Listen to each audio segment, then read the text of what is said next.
Welcome to Talking in Stations, a special broadcast. We're doing an interview today with Chossu. No, I said it wrong. Chossu. Knew it. Chossu. Yeah. That's the one, right?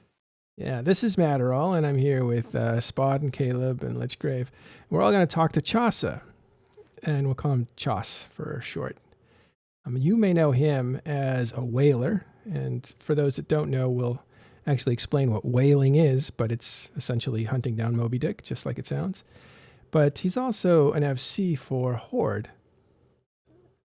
Horde is one of the biggest groups in the game, and it's actually had a really, really good track record in the last year and a half.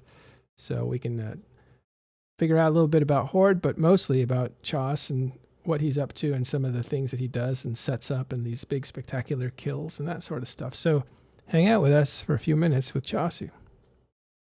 Okay, first want to introduce Chos. How are you doing? I'm good, man. Yeah, how are you? Really good. You tell us about yourself. Let me just say that you came into our sphere of knowing you back when you started. Well, we heard of you. First time we heard of you was the beekeeper experiment or whatever, and you could talk about that.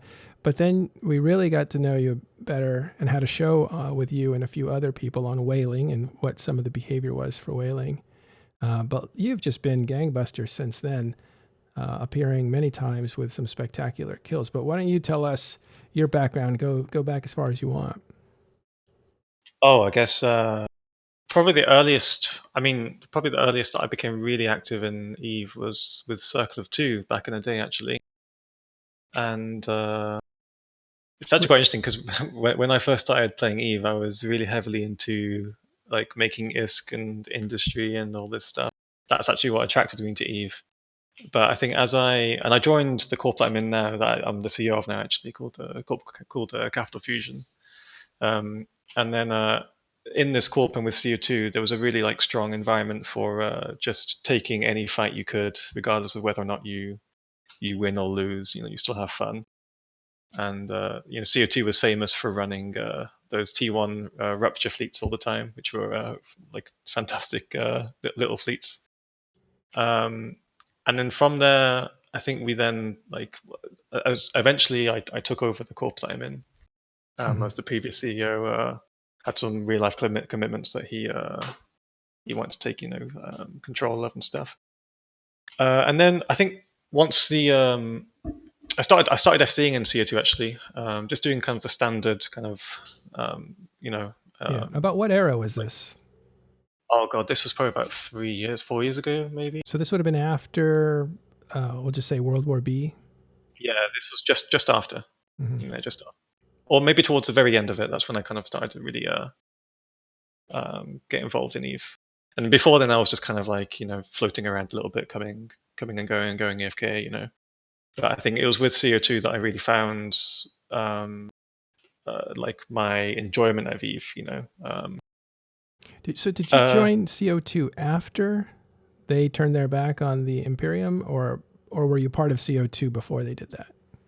I joined maybe like 3 or 4 months before, I think, if I remember correctly. I don't remember exactly. These were early days. Yeah, it was pretty. I was around for the flip, let's say. You were okay, because they were already known at that point as like the Imperium's best fighters. So you joined the best PvPers of the Imperium when you joined them. That's what their reputation was anyway. Yeah, it's interesting. Yeah. I mean, I kind of started becoming much more PvP focused, I'd say, when we moved down to Impasse. That's when I started being more confident in FCing. Right. Doing like standard assault warfare kind of stuff, Yeah, so I'm asking because I wondered if you said, oh, that's a good PvP group with a good reputation, I'm going to join them because I want to start that part of the game. It doesn't sound like that's what it was, though. Yeah, no, it wasn't actually. Yeah, I mean, I was just looking for like a good bunch of dudes to fly with. That's all at the time. So. Got it. Okay. So you joined CO2. You are there for the World War B episode, and CO2 at that point is has left the Imperium and goes down south. That was about 3 years ago. Yeah, 4 years and ago. yeah, that's interesting actually. The whole Judge Apocalypse event, that was a pretty crazy time in Eve. What'd you think of that? Oh man, I mean, I think it was a bit. I'm not sure how much I can say really. You can say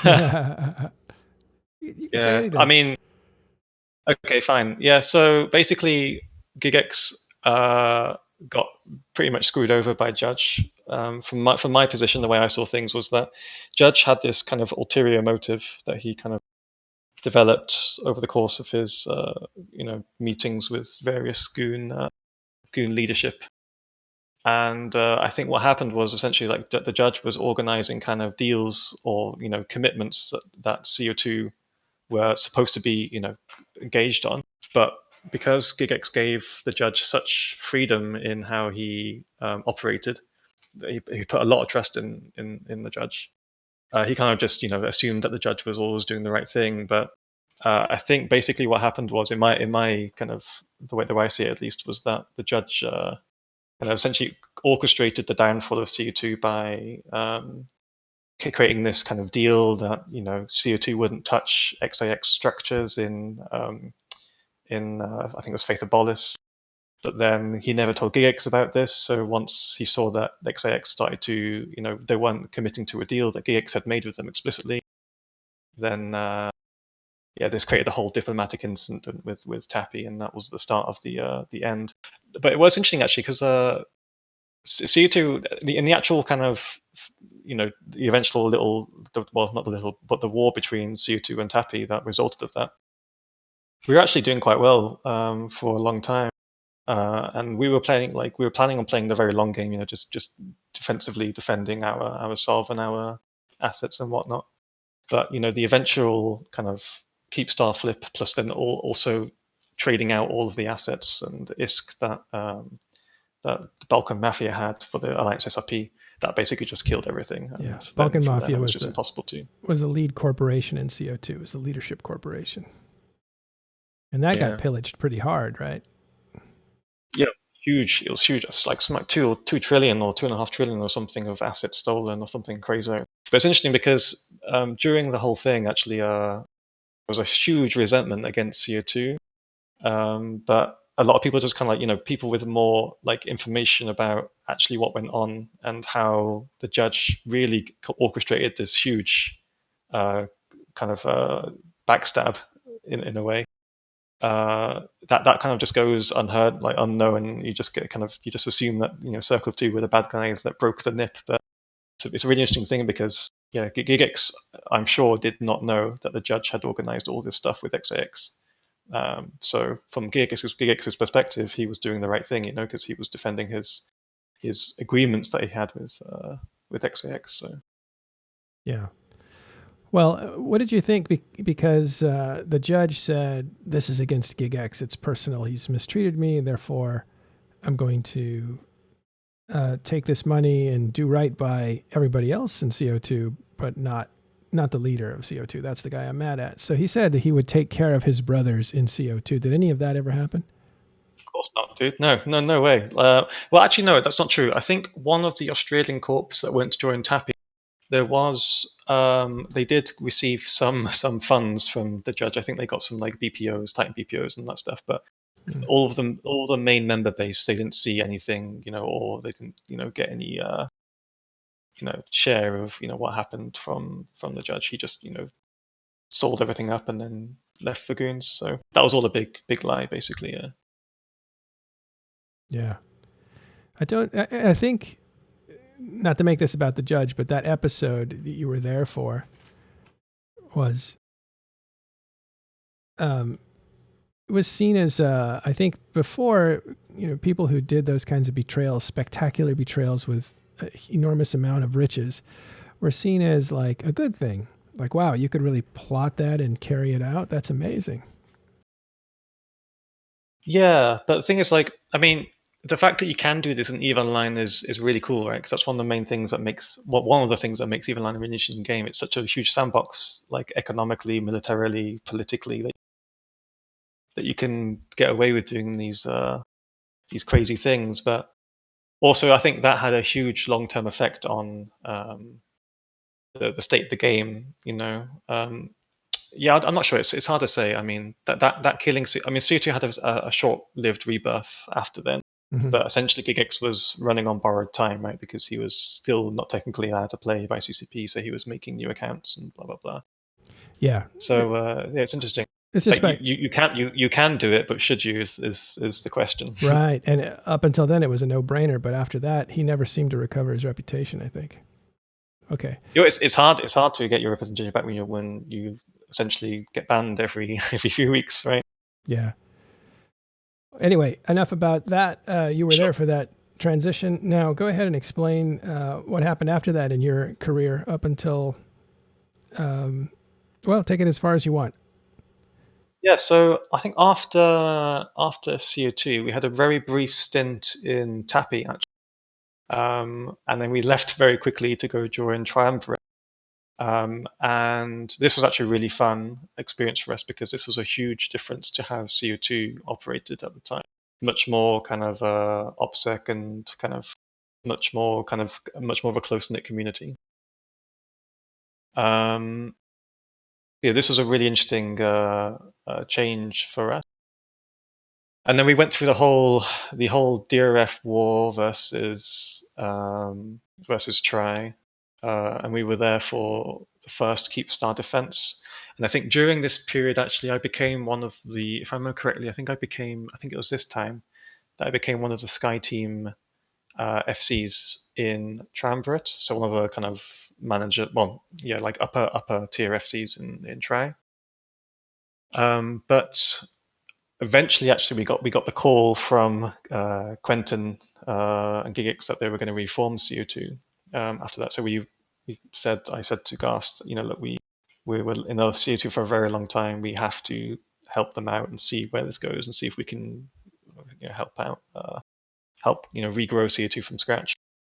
Back when they moved back into Vale with some space that was given to them by PL. And we tried that for a few months actually, and it was quite fun at the beginning. But eventually, we kind of got lured back into rejoining Tri and doing that whole thing again, and then losing another Keep Star with Tri, which was a very fun experience. And then after that, effectively, we moved to Horde about a year ago now. Yeah, just over a year ago. You're about a year and 2 months, 3 months. So you're in Horde now. That's where you actually are a part of. And where do you fit in the Horde hierarchy as a person? It's quite interesting actually. I mean, I'm on the Horde FC team, also the Strat FC team, but I would say that I'm a little bit more because I'm coming from essentially my own corp, right? So, and this is Horde. Obviously, as you know, Horde kind of only relatively recently started accepting non-Horde corps into Horde, right? So that it required a little bit. There was a little bit of an adjustment time. You're right there. Included in Horde, but actually, while I was in Horde, I started kind of doing this whole whaling thing. I got into really heavily into hunting supers, rorquals, titans, that sort of thing. Using back when you could, using the Stucker fleets, but also covert bombers, that sort of thing. And then from there in Horde, I started developing a little bit of a niche, so I could, I started kind of creating a little space where I was doing a very specific thing, and lots of people were getting involved in what me and my corp were offering.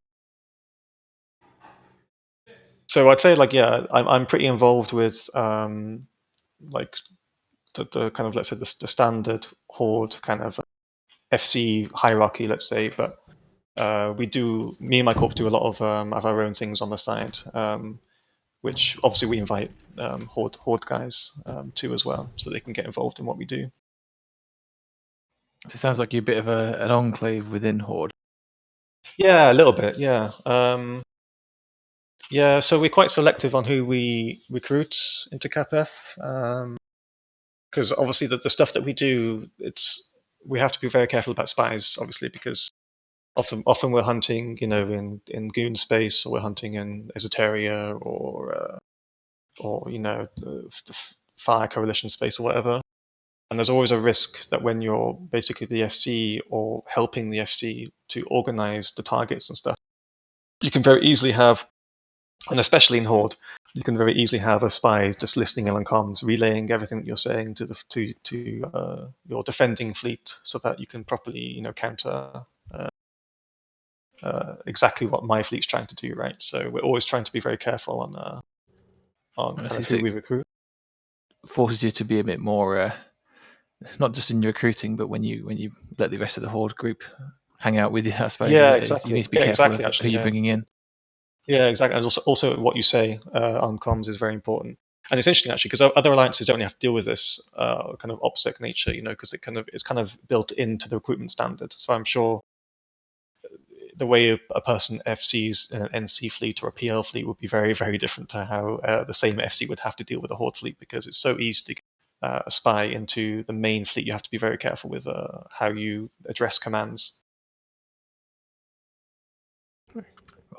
All right, cool. We all know that if you haven't got a Horde spy, I don't know what you're doing.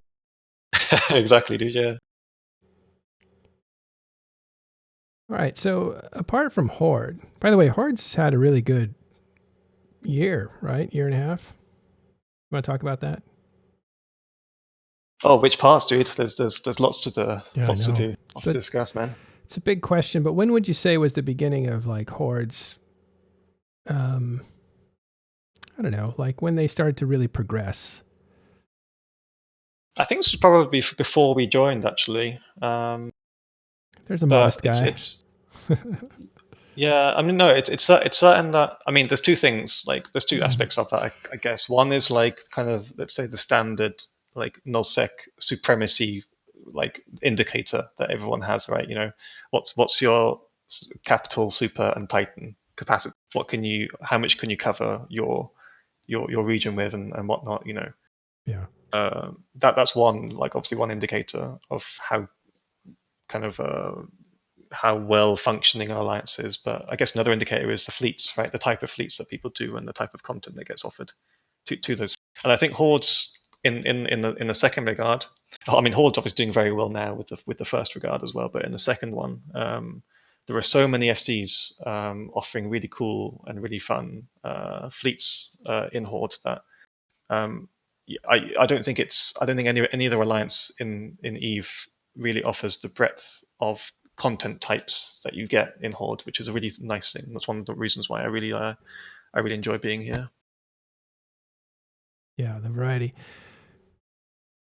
I'm trying to think of what I could put it towards, but you guys were always, well, Horde has a different trajectory than you necessarily, but since probably around, I can't pin on when Horde really started to do well. It must have been after, we have Villian here, so I'll just say after UALX.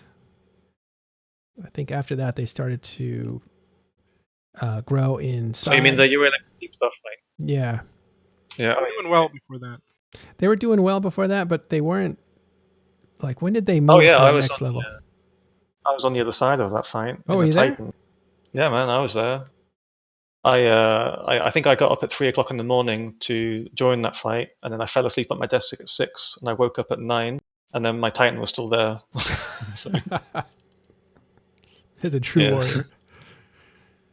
But I only managed 3 hours of being awake, dude, so I'm pretty weak, I guess. Yeah, well, and that was a pretty exciting fight, actually. Yeah, I mean, it's very interesting as well. From my perspective, I'm not sure how it was from the Tappy's perspective, but from my perspective, when we started calling, or at least sorry, when Tappy started the Doomsday chain,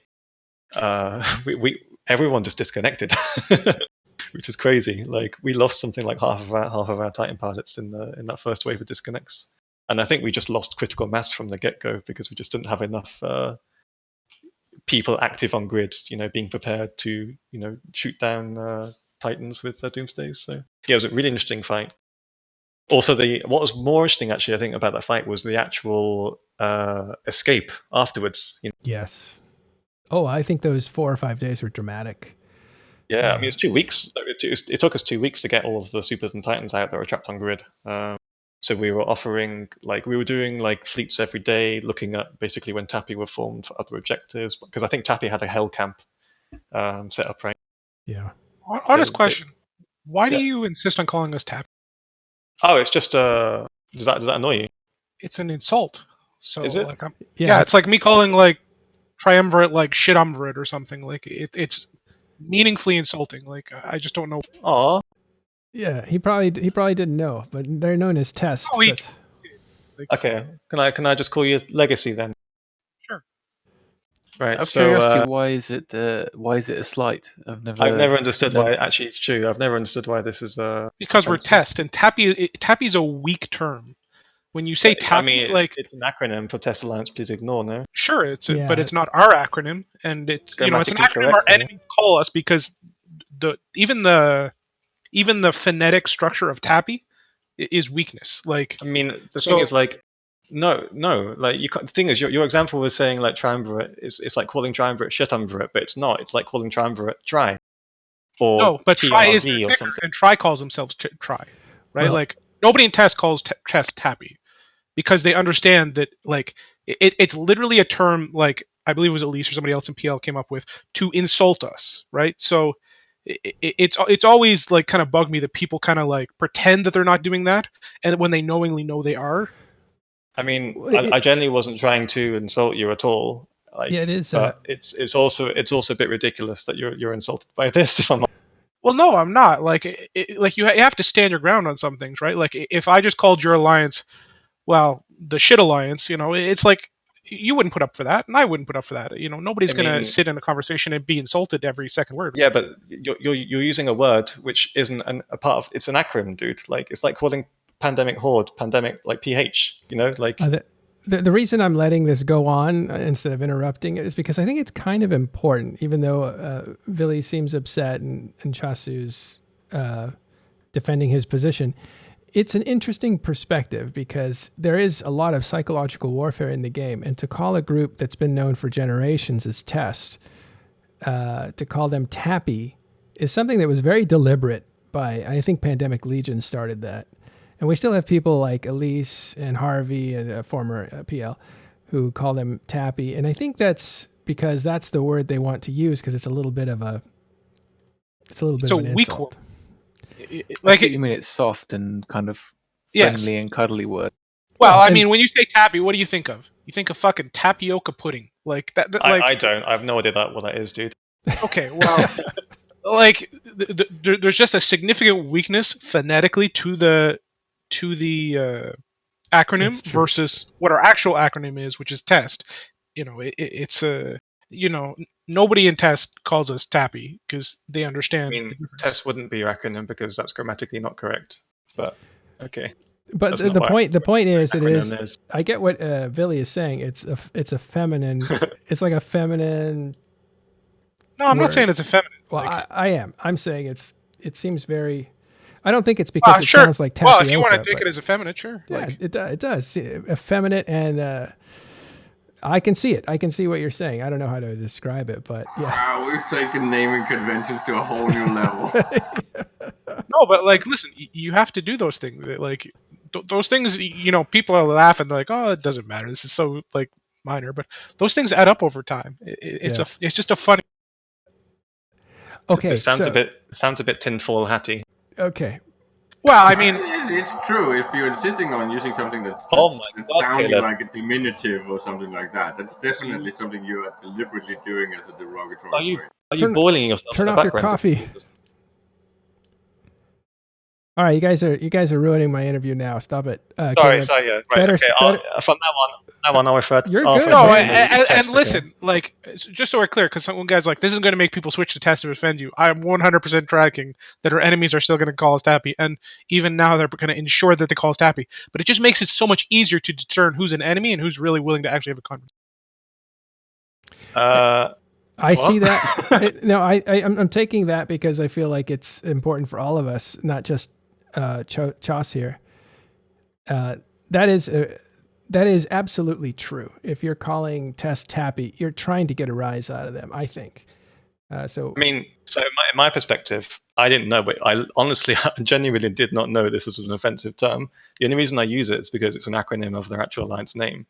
So, like, from my perspective, it's and you know what, that might be true, but that's part of the insidious nature of the term, right? Which is why I always push so hard back over the years, is because you can say, oh, it's just the acronym, but it's like there's multiple alliances out there that don't use their acronym for obvious reasons, right? Like it's just very obvious. Yeah, I do think that your strong reaction, though, Villy, is going to add to it, but I don't think there's any way to cut that out. You really just need to.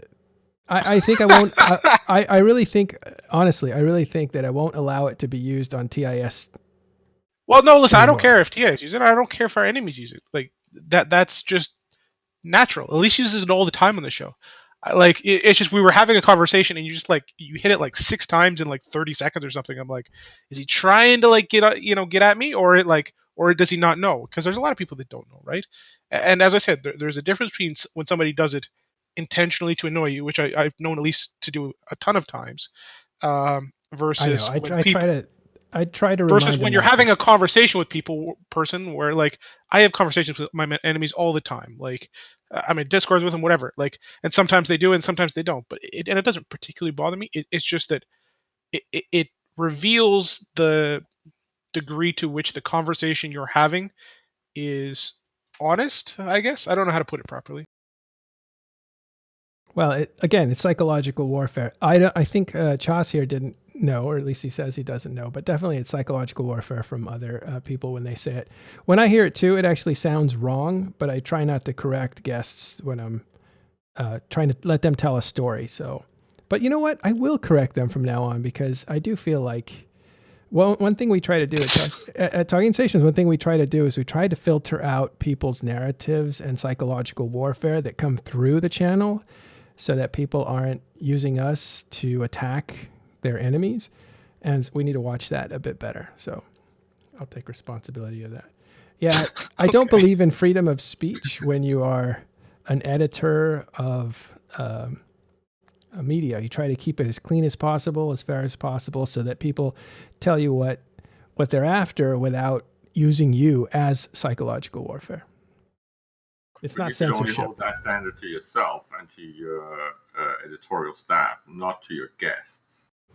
So, because I kind of want to like continue the interview. So shall we move on? Yeah. I was just making a public statement. Sorry. Okay.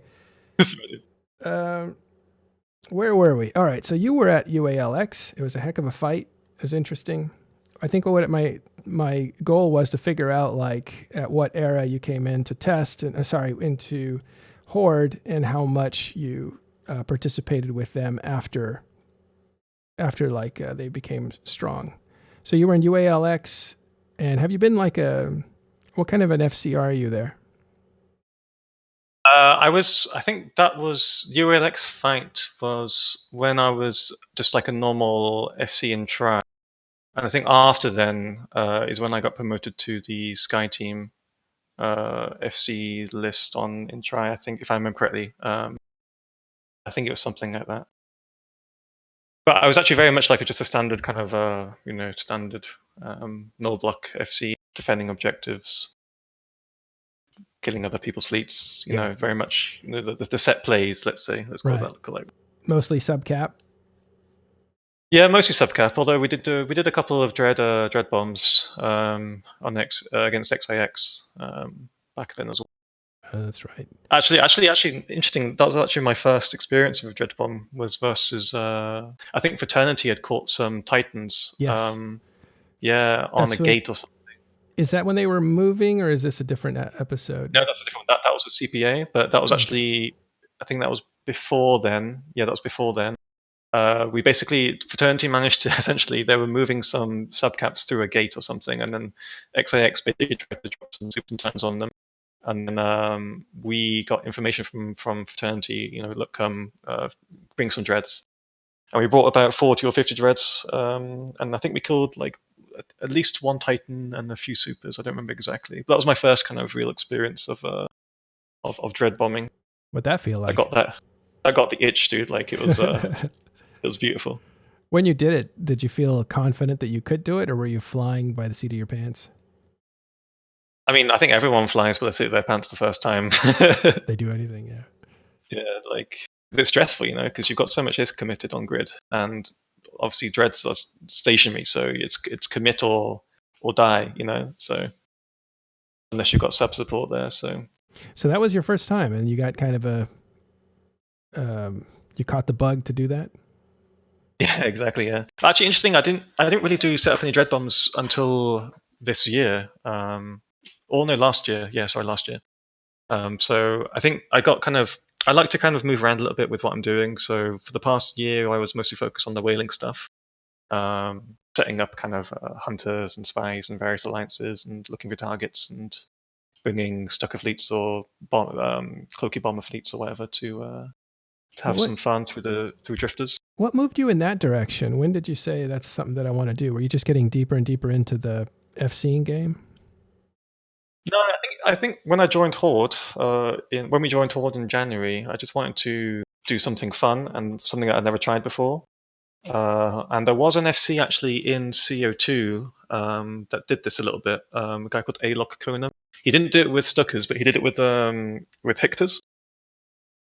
Because back then, obviously, you could use the bubble would obviously reduce your mass, so you could fit more of them through, right?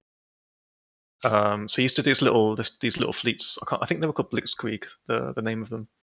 Blitzkrieg. And then he used to call them Blitzkrieg fleets. But I think basically it was just like heavy missile onyxes or rapid light missile onyxes and some like curses for newts and whatnot. And this kind of got the juices flowing, because I saw a lot of potential in what Alok was doing. Alok was doing it through drifters as well. And back when he was doing it, actually, I think he was probably one of the only FCs. Him and Pando were the only FCs doing this properly. Basically, yeah, because they have some very kind of quirky mechanics on how you use them. And yeah, this kind of got me interested in kind of doing this with my corp and using my corp to kind of help me out with all the probing and the back probing and finding targets and getting spies into places and whatnot. So, did you find success came easy, or were there a lot of mistakes in the beginning? No, of course not, dude. I mean, I still make mistakes all the time. Like, you never stop making mistakes, know. And you guys were up for it, even though they might. Yeah, that's actually one of the nice things about. Yeah, one of the nice things about Horde is that people just don't really care. I mean, even if your fleet, whelps or something, you make some horrific mistake which lands your entire fleet, going back home in the pod. People just don't care. It's got a really gentle environment to this stuff, so it's an especially good place for people that just want to try something new and develop a new way of taking fleet fights and whatnot. So the pressure is not there to constantly succeed. There's always pressure, but there's like a buffer there, let's say. Yeah.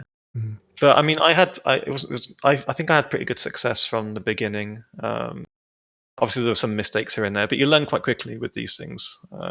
You learn how to deal with kind of the standard doctrines that people bring against you. And actually, that's one thing that's really nice about the Stuckers actually wasn't so much I didn't actually really enjoy killing Rockwalls or Supers. It was actually trying to basically fight the response fleets that people would bring, or trying to bomb the response fleets that people would bring, because that was the skillful part of it. Tackling a Super or tackling a Rockwall and killing it with a Goku fleet, it's fun, but it's not challenging, obviously, because once you've landed tackle, and as long as they don't, as long as the defenders don't just over escalate with Supers and Titans, it's not hard to do. But the hard part then becomes, how do you get the kill while also being strained on grid with, a carrier blob or a Munir fleet or a Jackdaw fleet or a Harpy fleet or whatever, also trying to, position on top of you and whatnot. So that's really the fun part of those kind of whaling fleets. Right. So again, we started to hear about you and other people like Olmeca and Samarshi, I think. I don't know, other people that were doing whaling. Whaling's been going on for a long, long time. But we heard about this beekeeper experiment or something. What was that? I don't remember, dude. I think he's talking about like B control or whatever. Beat Control. Were you a part of Beat Control? You mean? Do you mean DPCI? Delve Pest Controlling. That's it. Yes, that's what it is. Yeah. Sorry, I was like, what? What's bee control? Yeah. Didn't you grow bees? Yes, Oh no, that was Dunk Dinkle. I knew what he was talking about. I couldn't remember what the actual term bee was. control. Yeah, I mean, I do was like that? controlling bees. I do like controlling bees. The beekeeper. No, yeah. So this is something that Marshy and Omeka started up. I think it was it was. Hey guys, this is Oh, Omeka. Omeka. Oh no. So B control is the operation that that came before DPCI, and it was started by Riot Rick, the Slice CEO, Riot Rick, and wow. he was Right, yeah, he was paying big bounties, wasn't he? Yeah, he was paying 1-to-1 ratio. No, 10% of everything that you kill. So you kill like an excavator and you get 100 million from Riot Rick, right? And I remember killing like 1,000 excavators in under his rule. I think Chossu wasn't with us in that time, but that was like generic people liking to kill stuff in Delve, but Chossu wasn't there. But then we formed DCPI after, and Chossu was with us with the DCPI adventure. Got it. All right. Well, we're talking to Chossu and getting some of his history down and some of the recent kills and stuff for those of you that have joined us a bit late. We also have some friends in here. Obviously, you've heard Villy and you've heard Omeka, you've heard Spod, Caleb. Let's get back to Chossu. We're now entering the area of where you did some stuff in Delve. Oh, you mean which one? Which stuff? Oh, Because be more specific, dude. the Delve thing. Oh, so okay, let me get this straight because then my facts are wrong. That there was the beekeeper thing that Riot Rick was doing, and then Omeka and Marshy. Those guys are separate. Did you ever work with him? I never worked with Riot Rick, but me and my corp, we do a lot of stuff with DPCI. What's DPCI stand for? Delve Pest Control Inc. This is basically the, let's say, SIG of interested parties who enjoy killing members of Goon Swarm in Supers, Titans, Rockles, basically. Yeah, so you guys saw them growing. Omeka, you might speak to this too. You guys saw Delve growing kind of unchecked. Nobody was taking out their industrial base that was starting to really hit their stride in that they were basically mining with Rorquals and it was unchecked. So you guys were out there trying to steal their equipment and to destroy as many Rorquals as possible to try to hurt them because nobody was really attacking them. Well, that was my logic. And the other people, Marshy is the person officially formed Discord. And imagine this Discord where we invite people from different entities and we organize hits and Rorqual hits and super hits and carrier hits, like surveilling stuff in Delve and Queries. And Marshy formed this. When he formed it, I think it was more like content, because people like killing stuff. And so it wasn't about checking Goon Farm or something or destroying Goon Enterprise or something like that. It was more about, look, this region is really target rich and nobody's killing stuff in it. So let's try to circumvent the umbrella, the strength of the umbrella, and try to think outside the box. And initially we were like a small group doing dread bombs, like 5 to 10 people dread bombs. We began AFK camping in Delve, which enabled us to be able to inhibit all our targets or some of our targets, in particular the supers. And then that enabled us to, do 10-man dread bombs on supers. So we began killing supers. Then we basically, once we got a lot of FCs and interested parties, the operation has grown. We did the Rorqual hit, the Locust Fleet hit, which we killed 60 Rorquals, and Chossu was the main organizer. Basically, it was decided in the Discord, and then Chossu took everything over. And people keep giving a lot of credit to Pittsburgh for that, but the main brains and organizer behind it was Chossu. That's what we're here to clear up. So let's go to that, Chossu. How did you set that up? So basically, we were discussing this for a while already with DP. Actually, I'll probably just discuss first. So I got involved with DPCI because I was running a lot of these Horde whaling fleets, right? Obviously, when you do lots of these, you kind of get put in contact with people that have targets and stuff. And eventually, I got put in contact with Marshy and Almeca, which is where we started kind of working more closely together on setting up these kills and me bringing Horde numbers to targets so that we could take big fights. And we did a lot of stuff, not just in Delve, but also in Impasse, Esoteria. We'd do stuff sometimes with Pando as well. So we'd have there was a big fight in Impasse, if you remember, where we had Pando fleet, Horde fleet. Who else was there? I think DPCI was there as well with a Marshy. I think Blopsic was there. Are you talking about the Teneriffa's fight? Not the one with Dreads, but it was an Impasse, I think. No. Can't remember, dude. Fuck. I think the one you're thinking of is PK. Oh no, you're talking. That's the Pittsburgh. Yeah, you're talking about the Pittsburgh Dread Bomb, right? Yeah, I'm talking about one where we basically killed a bunch of a couple of Horde type. I think it was at least one Brave, or I think it was a Requiem Titan actually that we killed. Was this the two Requiem Rags? Yeah, that's it. Yeah. Yeah, that was Impasse somewhere. Yeah, I forget, dude. Like my memory's fucking going. But anyway, so like these events are too common. Is the problem for you? But so eventually we basically started talking about how goons. It's not really like the DPCI has a problem with goons specifically. It's just that they're, as Almeca said, they're the most content rich, and they're also very flagrant in how they use all of their ships. So how they use supers and how they use titans and how they use rorquals. They're very obnoxious in how they use them right there, because they know that they have such a large umbrella that they can protect them relatively easily. But we were watching how they do their locust fleets, right? Where they have these huge rorqual fleets of 200 rorquals in a fleet, and they go to a specific region. They strip out the entire region of moons, or not the entire region, but maybe like 20 something moons or whatever.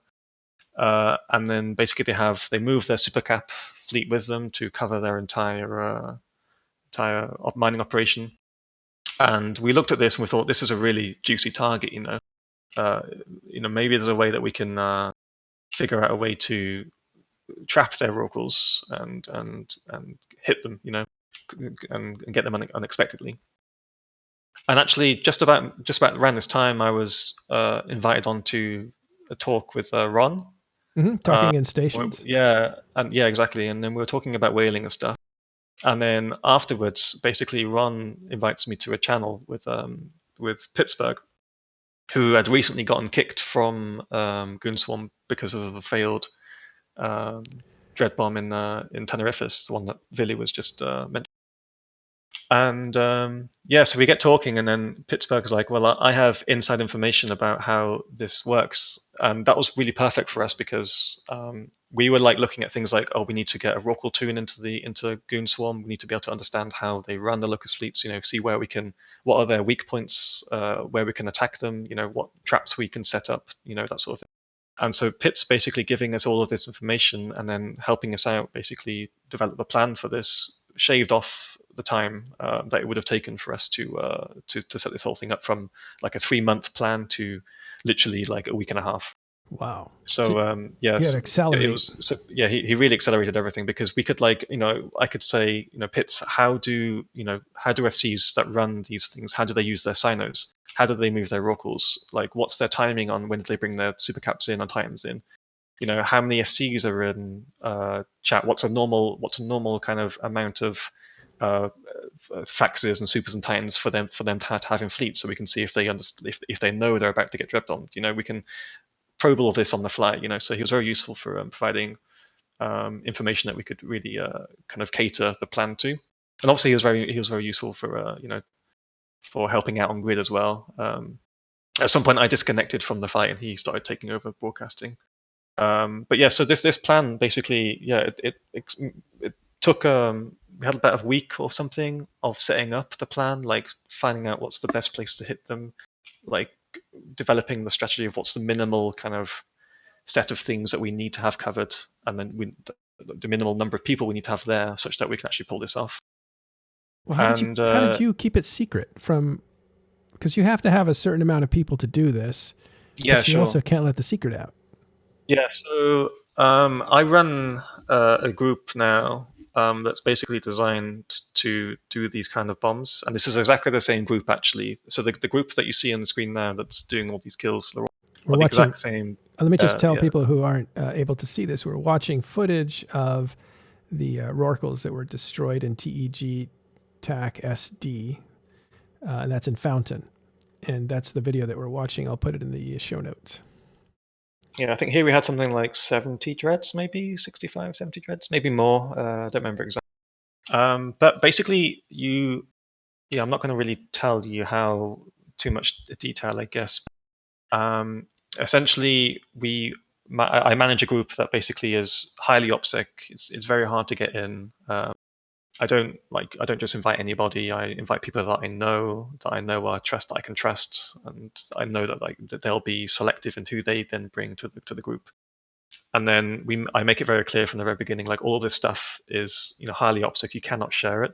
And actually, for this particular drop, it's quite interesting because even the people. So we moved a bunch of dreads to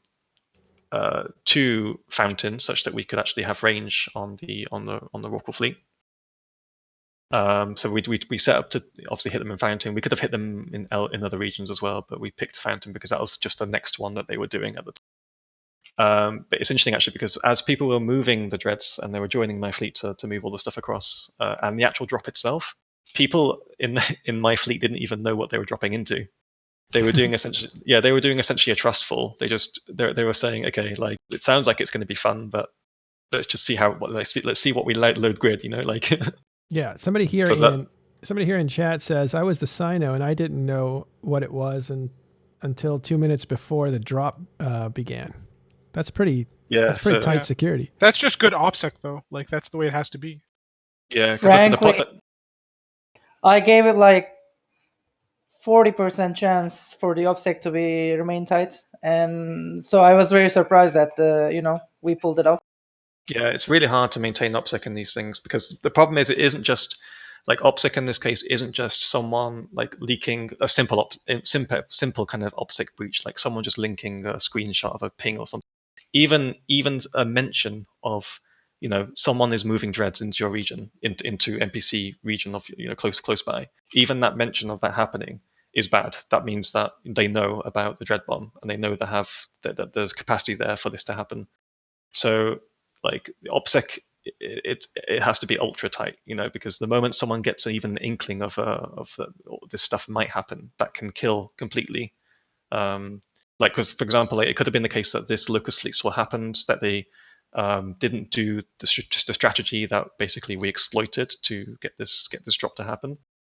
So so many things can go wrong here.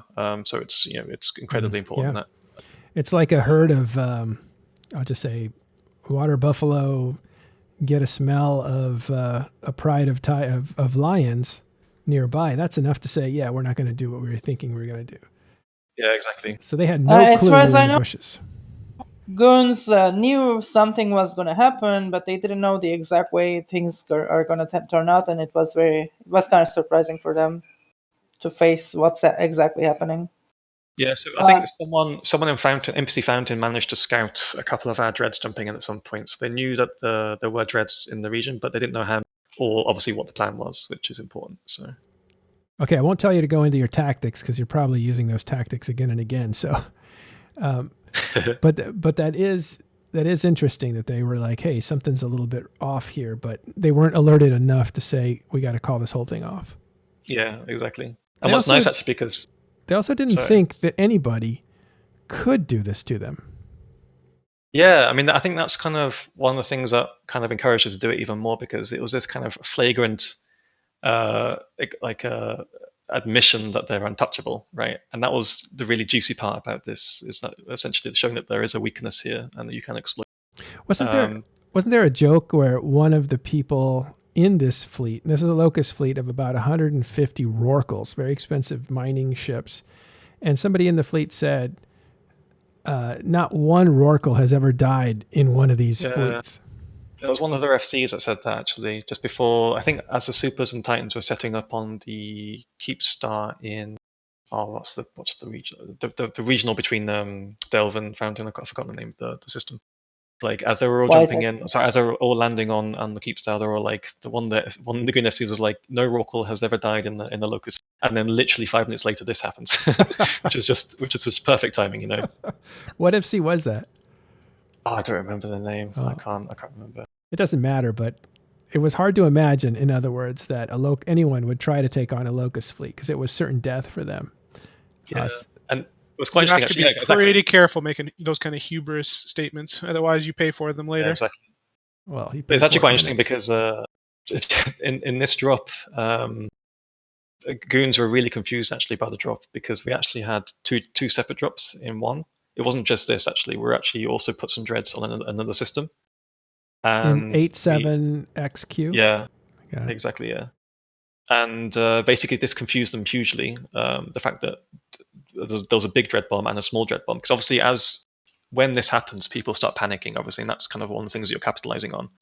Because, you know, the Super and Titan response to this dread fleet is horrifically powerful, right? This dread fleet can get wiped very quickly with the entire, you know, Goon super fleet that was available to them.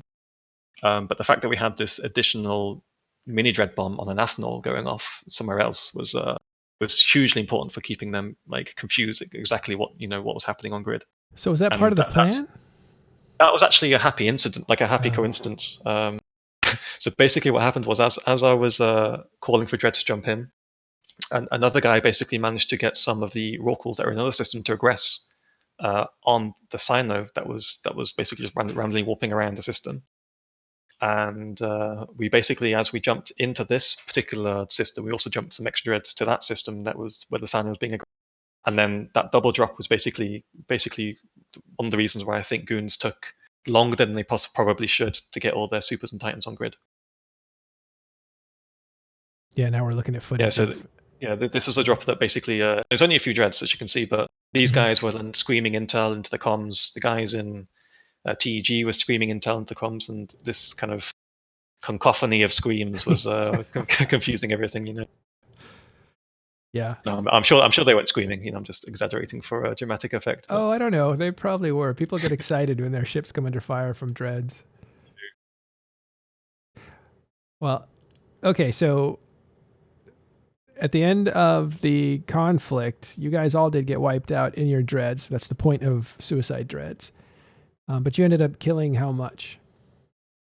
I think it was about. Let me got the battle report here. 1 second. It's 440 bill worth of stuff. You killed 1/3 of the entire Locust fleet. I think it was like a 43 Yeah, or something. I think it was about 65 Rorquals actually, because a bunch of those Rorquals weren't on Z-Kill. We found out later that a bunch of those actually didn't load on Z-Kill for some reason. So I think it was 65 Rorquals that we killed. And then we lost about half of the dreads actually. We managed to evac about half of. I think we lost 57 or 58. But that's just by the nature of how these things happen, right? It's not. I don't think we had anyone bombing us. We just had some of the dreads refit smart bombs as we tried to extract, and then managed to get a few of them out. But now, why did you try to extract in the first place? Because essentially we were losing dreads heavily, and we weren't killing. Actually, no, I think we killed all the Rorquals that we could, if I remember correctly. Yeah, because I think only 1/3 jumped through to begin with. Yeah, I think actually we killed most of the Rorquals that we could. We didn't really try to extract, but we just had an outsino up that was available for people that were able to jump out if they could. Because at that point we were just losing critical mass to be able to kill these Rorquals fastly, quicker than we were losing dreads, basically. So. I see. So at a certain point, it's not worth the dread loss, so then you can get those out if you can. Yeah. Wow, so 480 billion. Okay, just so people understand the scale of this, is a few different things to look at. One is the sheer... Oh no, yeah, so I got the wrong BR. Sorry, yeah, I think I'm wrong here. I think we did lose a bunch. I'm thinking of the second fleet I did recently. Yeah, we did lose a bunch of the dreads. We didn't extract that many. Okay, so that's okay. They're suicide dreads. You're supposed to do that. They insure really well. You get your money back. Yeah, this is actually, I think this is before the insurance change as well. If I remember correctly. Yeah. I think, yeah. So the point is that this works on a few different levels. One is you take a huge bite out of anybody, although the Imperium has a lot of money, but 400, $500 billion is a lot of ISK. But the bigger price is the psychology of it. Yeah, it's also interesting actually because on the SRP front, I remember seeing a ping from leadership in Goon saying that they were going to SRP all the Rorquals. But I also heard reports that actually the Rorquals that were SRP'd only actually received something like 2.5 bill per Rorqual loss. And then a lot of the Rorquals weren't actually SRP'd at all for various reasons, like they weren't fit properly and all this stuff. So even though they said they SRP'd them, I mean, correct, I'm not sure if this is entirely true because I would need to check this, but this is just what I heard, that they weren't really SRP'd well at all. So I'm not sure why. I mean, well, it's a huge bite. I mean, a lot of the wealth in the Imperium is individual based, right? Because they allow their members to make money, and they make a little bit of the money that the players make. They tax their players, in other words. So it's not like it all goes into one coffer, and that coffer is a giant war chest. Yeah, it's probably just their wallet just wasn't big enough to cover the loss. Yeah. As a comparison, DPCI killed about 3 trillion. I just checked the stat yesterday. Since December, so in 4 months, about 4 months, we killed 3 trillion. So this Rorqual hit is a very good chunk of, you can kill in one day. And maybe with all the MER stats, it's not that relevant, but I think with recent reductions in farm and stuff, it makes a greater amount of. It's relatively closer to how much is being generated in wealth in DAO, so it's a bit more relevant. But as always, it's the psychology of it is the biggest thing, because the message of no one being safe in this region. We can kill a super if we wanted to, or we can touch or Rorquals if we wanted to. That message is more precious than the value killed. Yeah, I think the psychotics of this is just huge, because they were saying for so long that their Locust fleet weren't touchable, right? That they're impossible to hit, and to be able to pull off a hit like this against them was huge for us, because it kind of validates the way that we do things. Sure, it's a downgrade of invincibility. It's one is like now you have to be more cautious, even with 150 Rorquals out with your super cap fleet observing them. But also, it's also a hit to the prestige and what you're capable of offering as far as safety and unlimited mining. So it does take a toll in more than just the fact that you pulled it off is more, and the way that you did is more important than just the ISK damage that was done. And that goes the same for when the Imperium through initiative attacked Rage and destroyed Hard Knox's home. It was one thing to be able to do that. It took a year to set up, but they were able to do that. But the psychological damage of that meant that at any point, Nullsec could come in and wipe everything out, and it doesn't matter how powerful you are inside of wormhole space. And that's a huge psychological problem for them. Yeah. But anyway, let's go on, though, to a bit more, because your adventures don't end with that massive hit. By the way, was that your point of view in that video? Yeah, this was one of the CapF guys taking a video of this. Okay, so here's something more recent. This is an XIX drop that happened not that long ago. Yeah, so just a few days ago, actually. And this was a big one that really was not well covered, not even by us. Why don't you tell us what happened here? Yeah, so this is actually exactly the same group that we used for that basically did the fountain drop. Most of the guys that were in on the fountain drop versus Goons were also in on this one versus XIX. And basically, we've been watching Zekiel for a while now, looking at how XIX responds to certain groups, and the typical kind of flagrants that they use to drop on kind of fleets tackling their supers or Rorquals or whatever. So and we noticed over 100 dreads are prepared for this, by the way, it says in the video.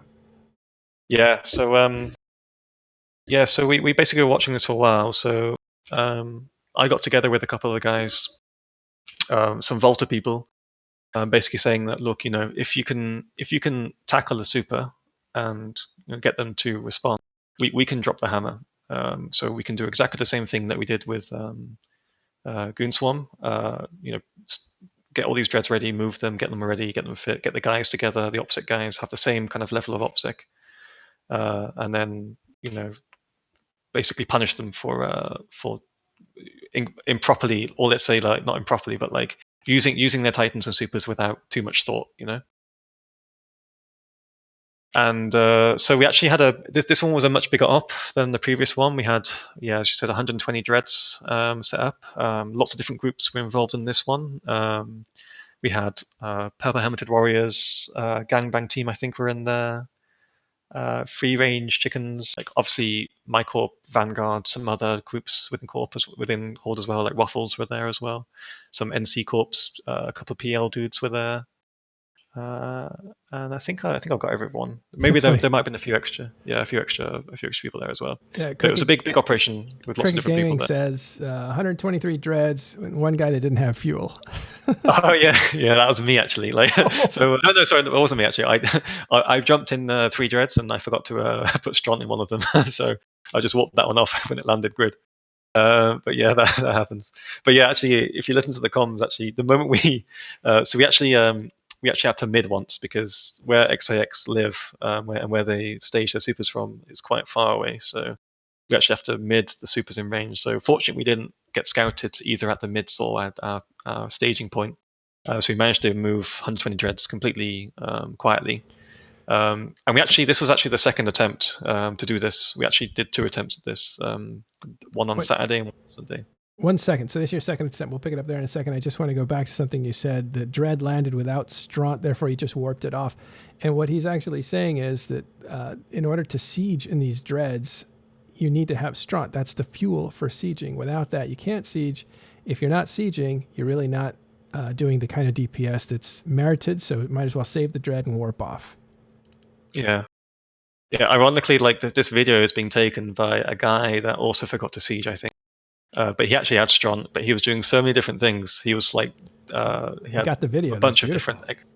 He was doing he was looking basically for cinematic shots. He had Sabers and Hictors in system as well that were doing very specific things.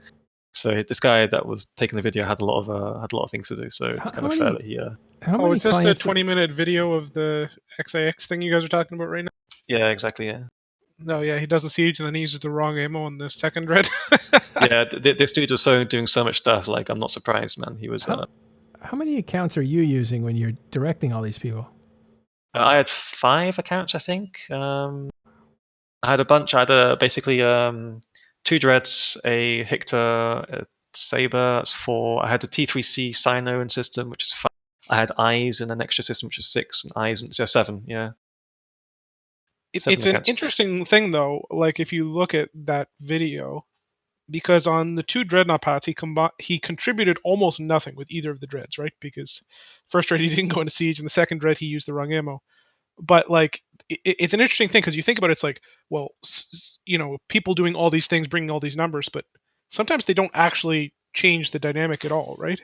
Yeah, so I think this is a very special case because I think everyone else, probably like 98% of the people on this drop used the right things and they were doing the right things because these are basically guys that are not like kind of guys that are fresh to Eve or fresh to doing these kind of things. These are guys that basically do these things on, they use dreads relatively often.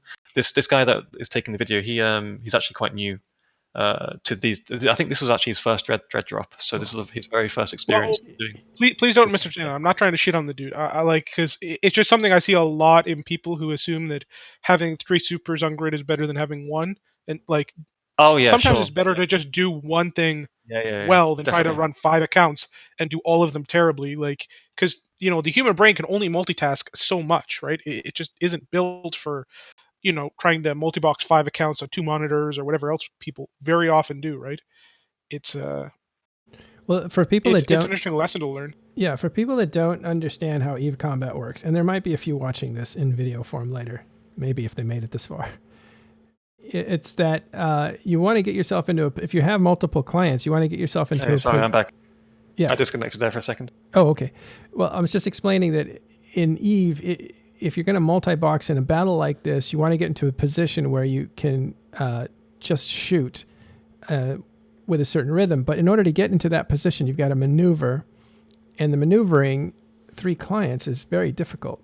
Keeping track of where each one is and what they're doing and the timing and stuff, because everything is a dance. It's very synchronized, and you have to perform at a certain point. If you forget one client, that client is left behind and maybe in real trouble. So it's very difficult to multi-box to a certain point. Once you get on the field and you're all in range, then firing, not that hard. But up until that point, it can be very difficult. Well, even when you're in range firing, like if it's not 10% tie-dye, it's extremely difficult to multi-box even more than 2 or 3 counts, even with capitals, which are the least piloting intensive ships in the game. I think Titans are pretty easy to multi-box, but super carriers and carriers definitely aren't. Fax is also relatively easy to multi-box as well, which is also why part of the reason why they're quite powerful. Well, but that's the thing. Like you say, easy to multi-box, but in theory, a dread is hyper easy to multi-box too. You press the siege, shoot. Like it's much the same as Titan. Like yes, on paper, it's really easy to multi-box, and in 10% tie-dye, 100% everything is because it's 10% tie-dye. Most people in this drop are running at least 2 dreads. Some of them are running 4 or 5 actually. I think the one guy I'm going to do a shout out is a guy called Gumsy.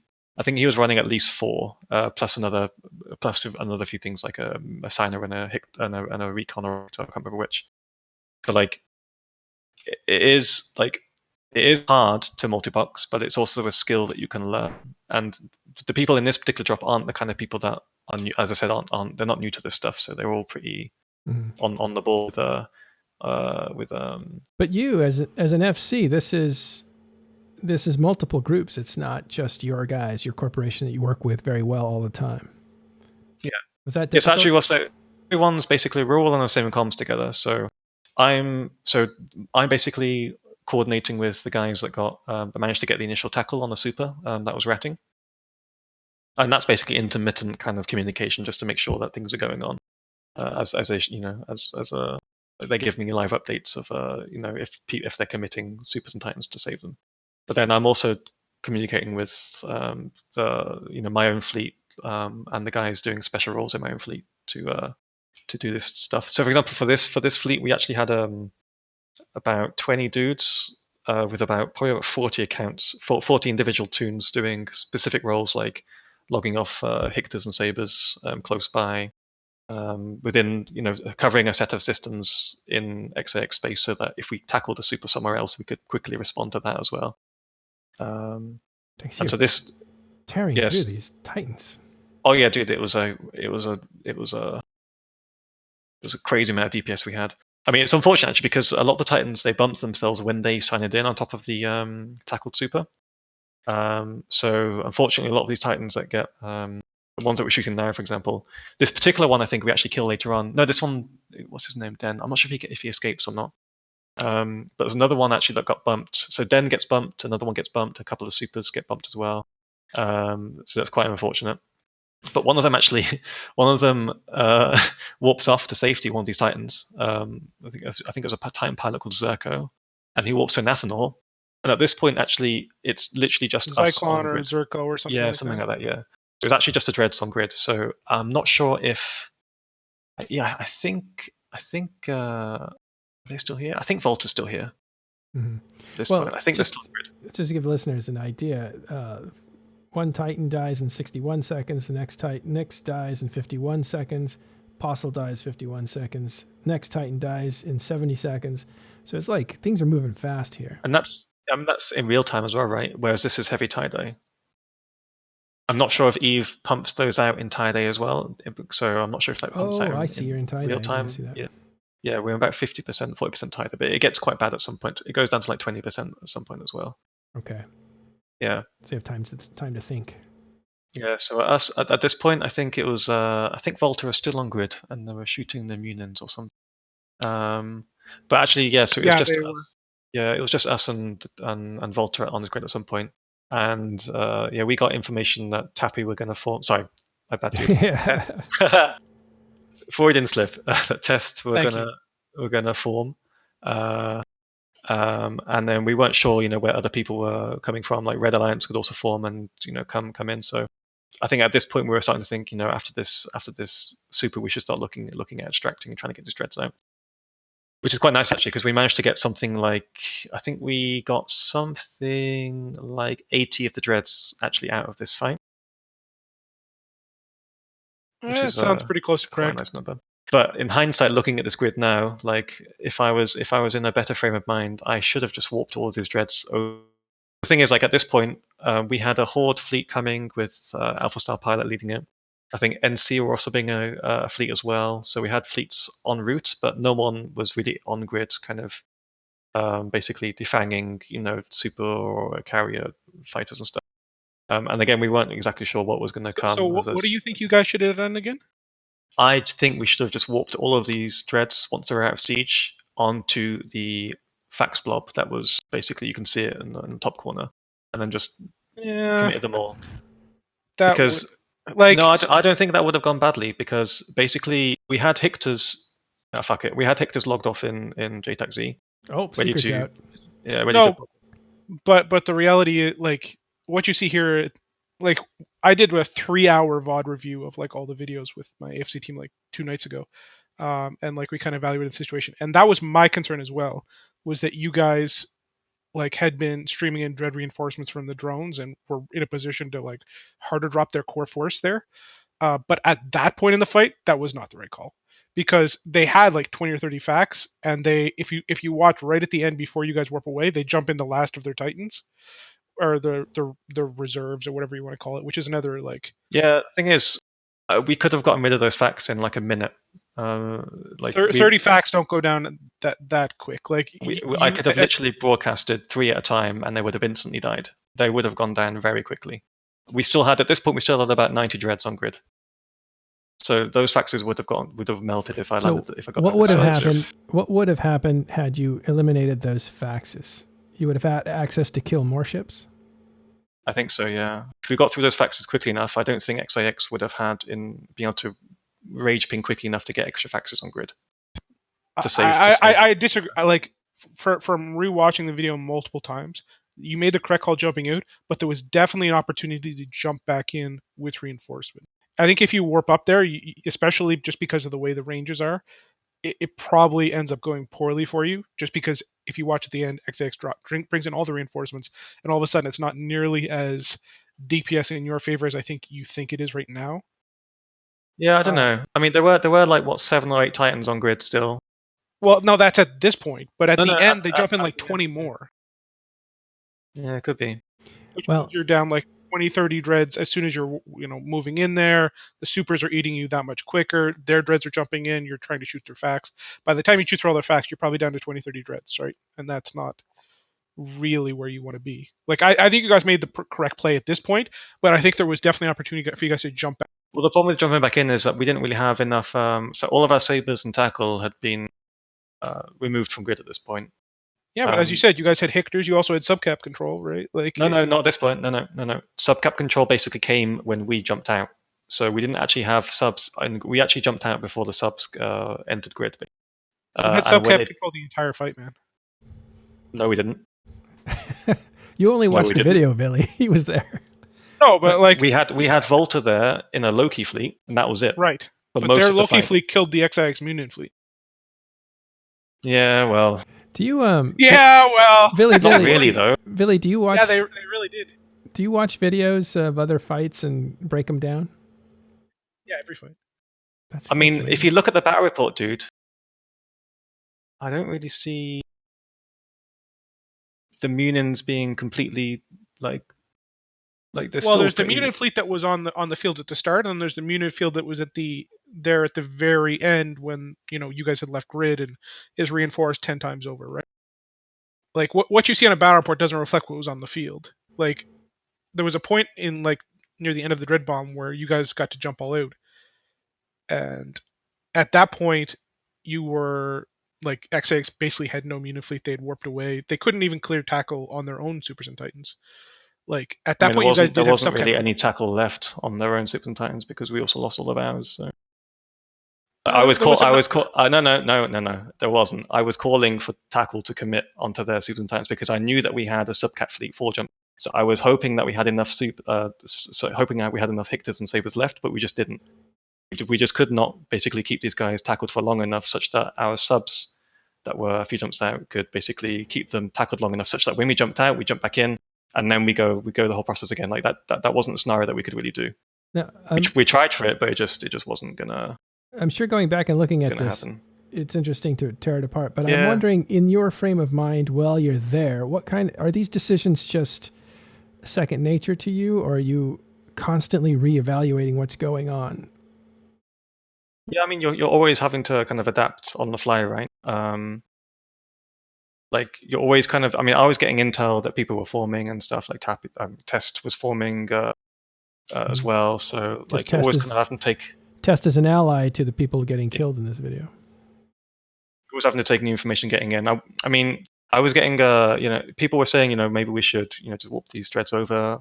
I made the call to jump them out at this point because I was like, well, we've killed 4 titans at this point, and I think it was 3 or 4 supers. So let's just extract what we have, and then maybe if we get subs on grid, or if they get on grid fast enough, we can keep what's left tackled.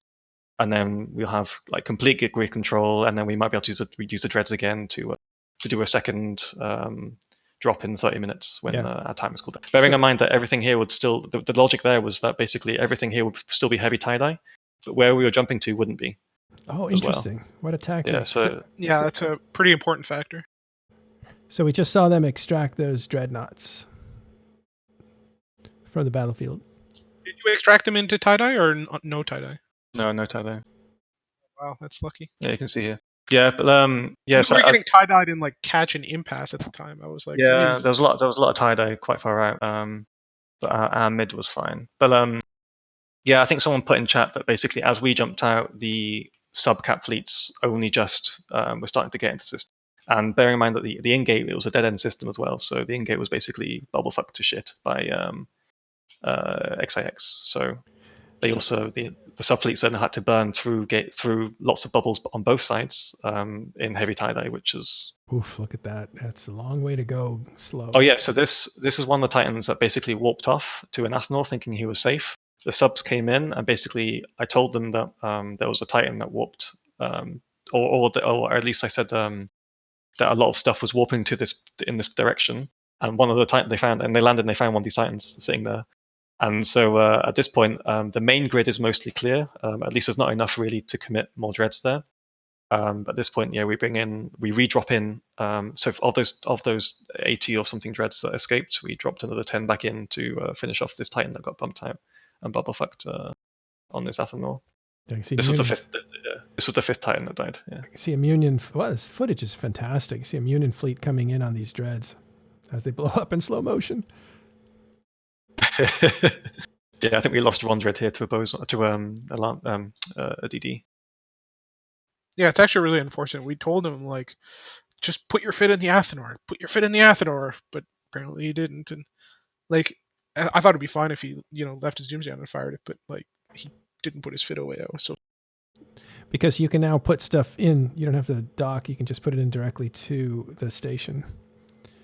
Yeah, you can move it to your fleet hangar and then deposit it in structure or whatever it's called. I can't remember how to do it. Bearing in mind, it took like a good 10 minutes to bump this guy off the Athanor. And he had lots of time to do it. He was also, I think he was something like almost 2.5 minutes from jumping out as well. Sorry, from safe logging, because he's running his combat timer down. So he was actually quite close to safe logging, but I think at the point that he got bumped out and he lost, obviously it was close to living tether, he was just like, well, I'm dead now. Wow, well, that was a huge hit there for 576 billion, another $500 billion attack, ambush, call it what you will.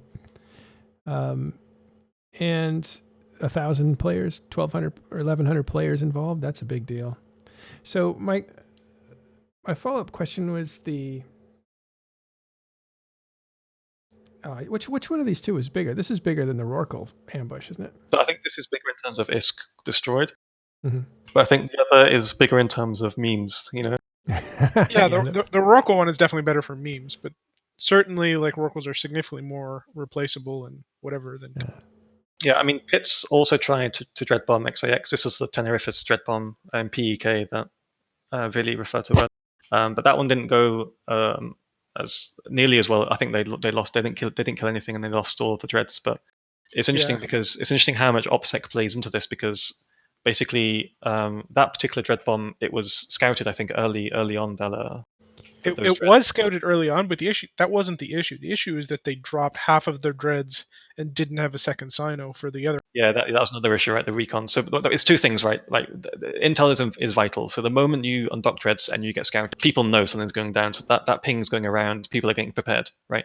So that's one thing. That's a huge factor in this. Like losing the element of surprise is a massive deal in these dread bombs. And the other thing then is not being properly prepared on grid, right? So not having enough spare. I mean, recons are a really bad idea to use to bring in capitals or super capsule or titans in general, because they'll just get instantly killed by even the subcap fleet.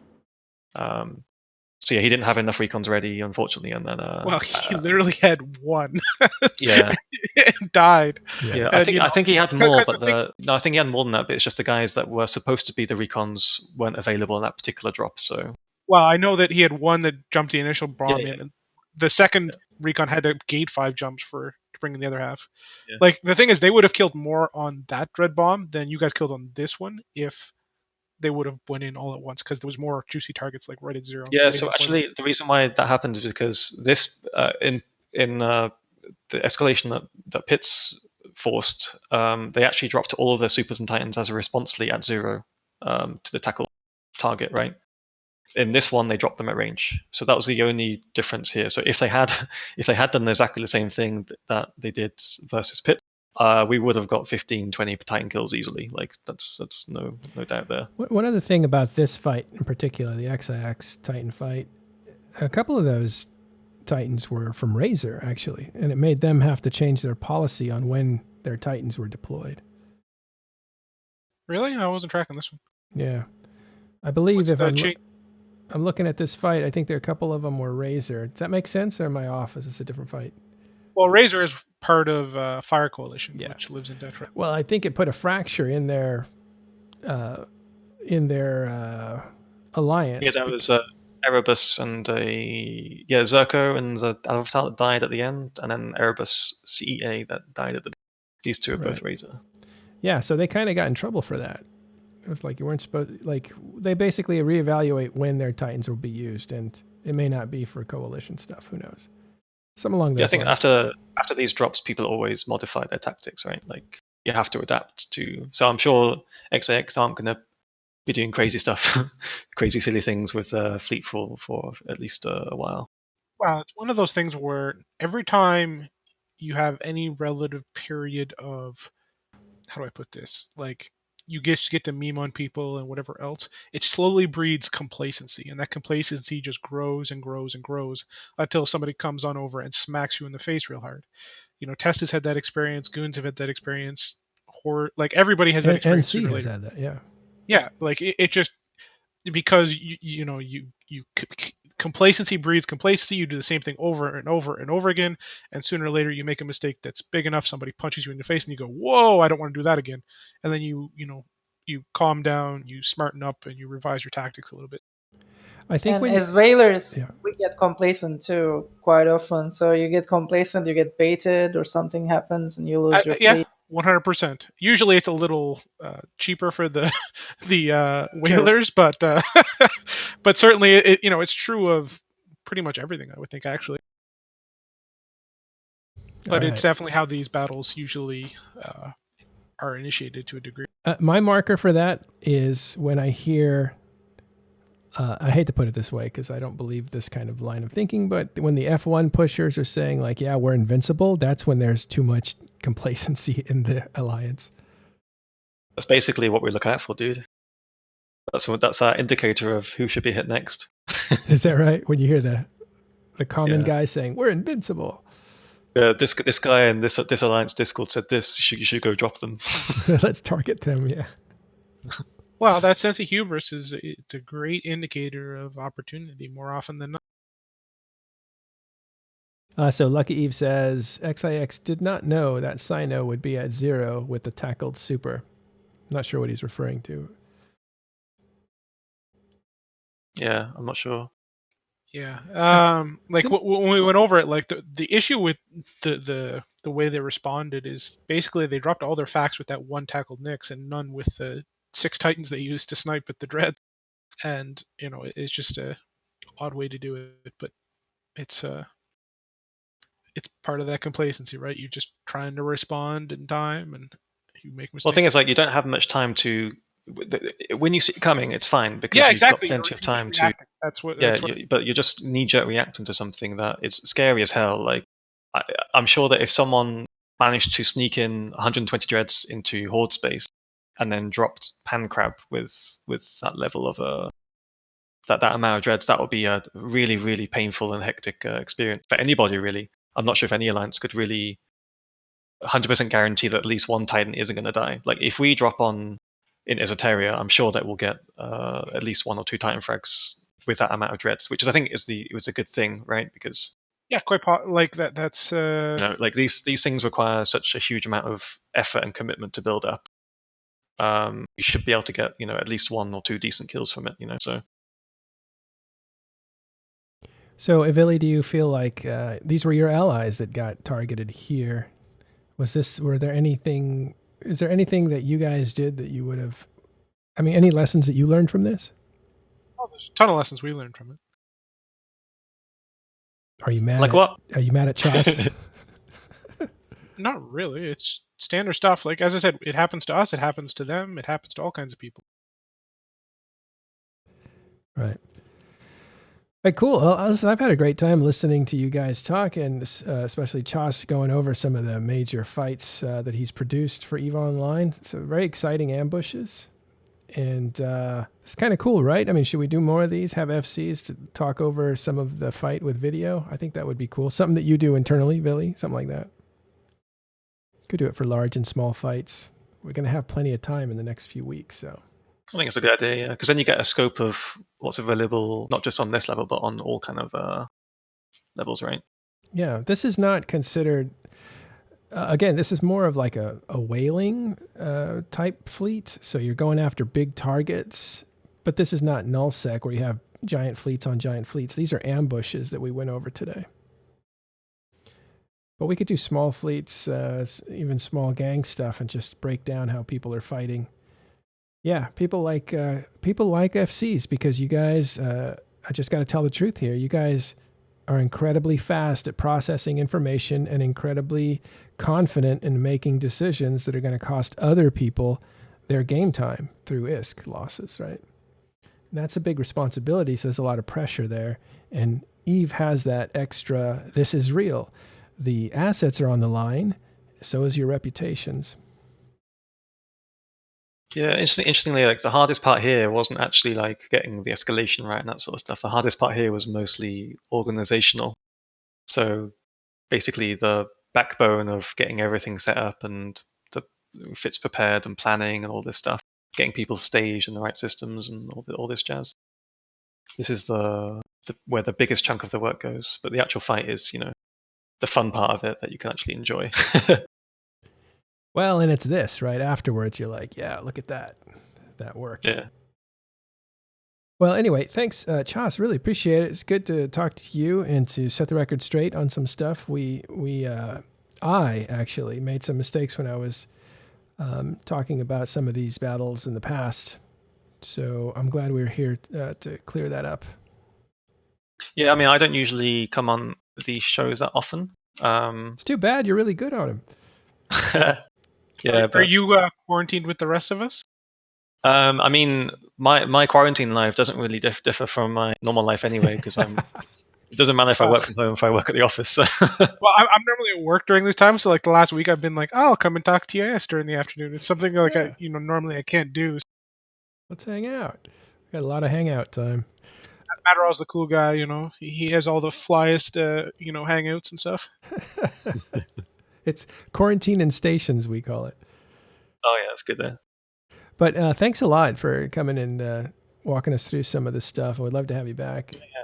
Yeah. Feel free to hang out.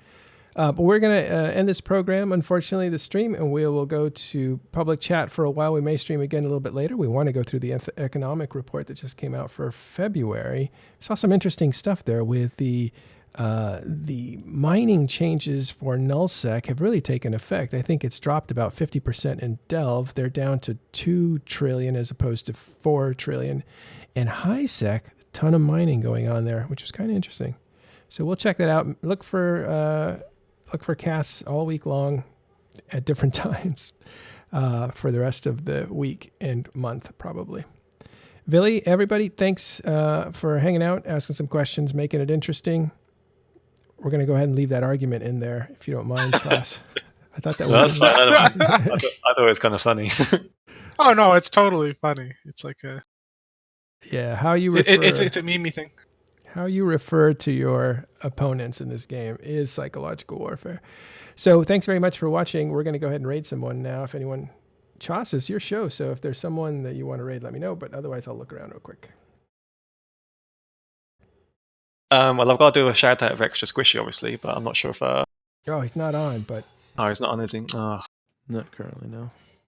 I'll check. Yo, Extra Squishy, Extra Squishy, go and do it. Start streaming, dude. Pretty much has to be Johnny UK, doesn't it? People left. Yeah, you got Johnny UK who's doing Bomber's Bar right now, so... I mean... Oh, that could be worth watching then, yeah. Friend is a friend is a friend. It's a friend to shoot at, right? Yeah, I mean, Johnny UK, we can have a look at that. Appreciate some other whalers, you know? Sorry, spell that for me. Johnny UK, dude. Look at the EVE Online chapter. Yeah, it's on the recommended channels. J-O-N-N-Y. Got it. UK. Yeah, there you go. Oh, yeah. Hey, guys, enjoy Johnny UK. Is doing some whaling, I think. We'll see you back here in a while. And thanks again, Chos. Appreciate it. Here we go. Here's your thanks for having me on. Sure.